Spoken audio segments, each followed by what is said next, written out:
5 dasar untuk mengenal jati diri. 1.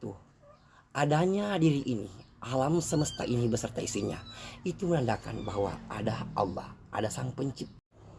Manusia cuma satu saja. Yang lainnya adalah rupa-rupa yang harus kita sadar bahwa harus kita beradab. Artinya mendahulukan yang dahulu. Dan yang ketiga adalah jangan membohongi diri sendiri. Di dalam diri sendiri ini kita terdapat beberapa unsur. Nur Muhammad yakni ada 5 dan Nur Allah ada 7. Itu semuanya ada di dalam diri kita.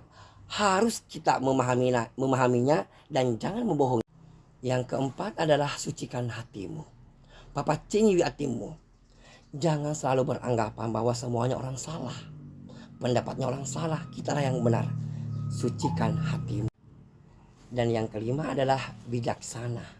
Bijaksana di dalam memahami terhadap pendapat ataupun keyakinan orang lain. Di dalam meyakini yang maha kuasa.